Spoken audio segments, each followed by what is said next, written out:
Assalamualaikum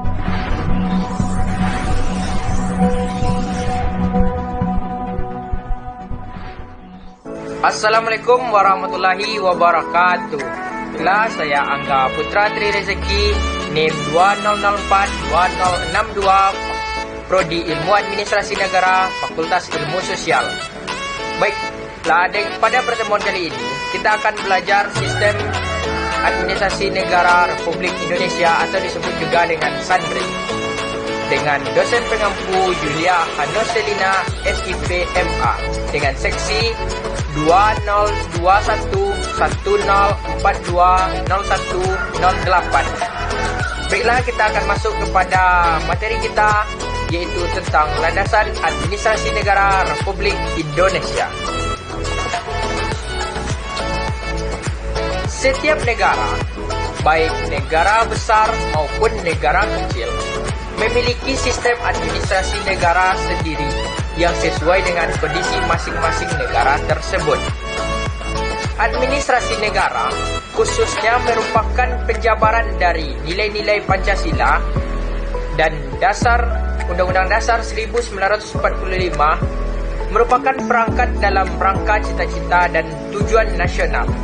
Oleh karena itu, landasan bagi penyelenggara administrasi negara antara lain Pancasila sebagai landasan ideal, Undang-Undang Dasar 1945 sebagai landasan-landasan, dan garis besar haluan negara sebagai landasan operasional dan landasan kebijakan lainnya.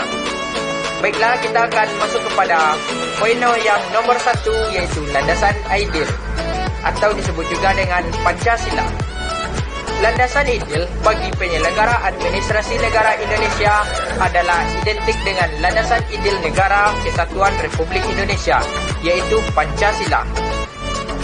Sebagaimana dirumuskan dalam pembukaan Undang-Undang Dasar Indonesia 1945 alinea keempat, yaitu yang A. Ketuhanan yang Maha Esa, B.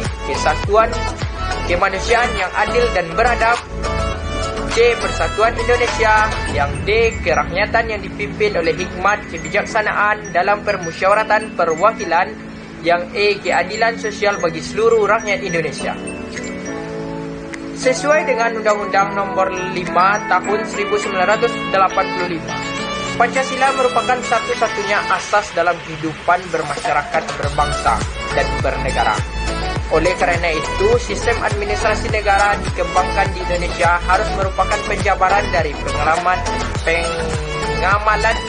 dari kelima sila Pancasila secara bulat dan utuh, dan diselenggarakan oleh dalam rangka pelaksanaan sistem pemerintahan negara Indonesia berdasarkan Undang-Undang Dasar 1945.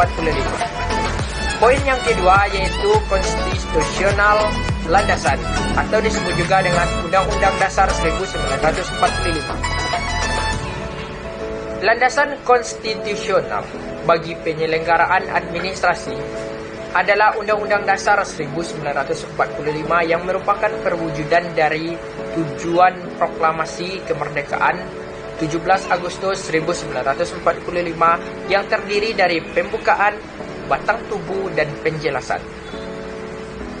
Pembukaan Undang-Undang Dasar 1945 selain merupakan penaungan dari jiwa proklamasi 17 Agustus 1945 yaitu Pancasila, juga mengandung cita-cita luhur dari proklamasi kemerdekaan itu sendiri.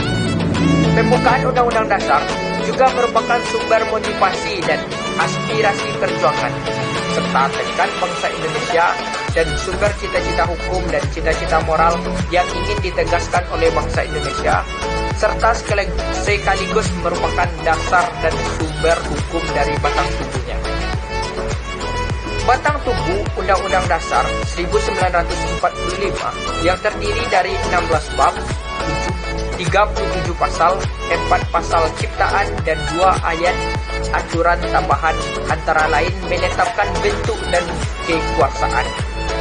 kekuasaan pemerintahan negara, kedudukan, dan fungsi lembaga tertinggi negara serta pemerintahan daerah merupakan dasar bagi penyelenggaraan dan pengembangan sistem administrasi Republik Indonesia.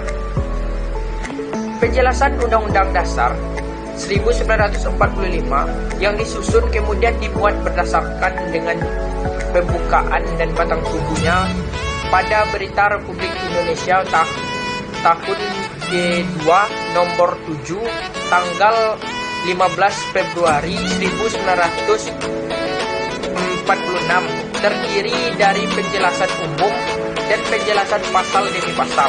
Dalam penjelasan umum 1945 memuat undang-undang sebagian dari hukum dasar, pokok pemikiran dan pembukaan Undang-Undang Dasar 1945 menciptakan pokok-pokok pikiran yang terkandung dalam pembukaan dan pasal-pasalnya. Undang-Undang Dasar bersifat supel dan singkat, serta sistem pemerintahan negara yang semuanya merupakan pijakan dasar bagi sistem administrasi negara secara konstitusional. Landasan operasional, garis-garis besar haluan negara. Landasan operasional sistem administrasi negara adalah garis-garis besar haluan negara atau disebut juga dengan GBHN yang merupakan 1. Haluan negara dalam garis-garis besar sebagai pernyataan kehendak rakyat yang terlebih dahulu ditetapkan MPR.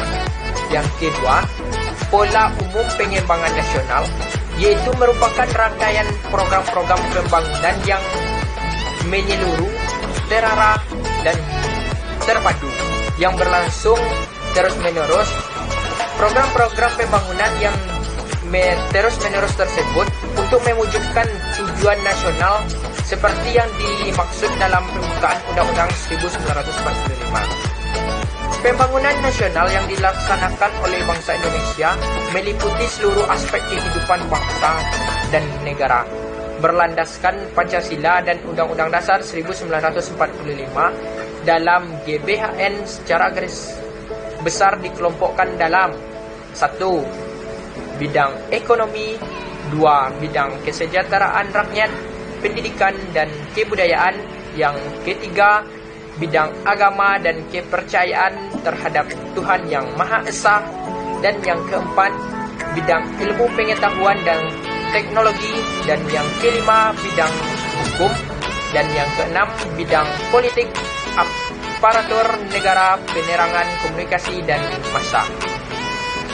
Yang ketujuh bidang pertahanan dan keamanan. Keberhasilan pembangunan nasional sebagai wujud pengamalan Pancasila tergantung pada partisipasi seluruh rakyat, sikap mental, tekad dan semangat, ketaatan dan disiplin penyelenggaraan negara serta seluruh rakyat Indonesia. Landasan kebijakan lain ini pada umumnya tertulis, tetapi ada pula yang tidak tertulis. Landasan kebijakan yang tertulis dapat berupa peraturan perundang-undangan dan yang tidak berbentuk peraturan perundang-undangan. Jadi kesimpulan dari pembelajaran kita pada pertemuan kali ini yaitu berbagai landasan sistem administrasi negara sebagaimana dijelaskan sebelumnya merupakan pedoman dan dasar dalam penyelenggaraan administrasi negara Indonesia, terutama dalam rangka perumusan, penyusunan, rencana dan program pembangunan, serta pengendalian atas pelaksanaan sistem administrasi negara. Sampai di sini dulu video kita pada pertemuan kali ini. Kalau ada salah saya mohon maaf. Saya tutupi dengan wabillahi taufiq wal hidayah. Wassalamualaikum warahmatullahi wabarakatuh.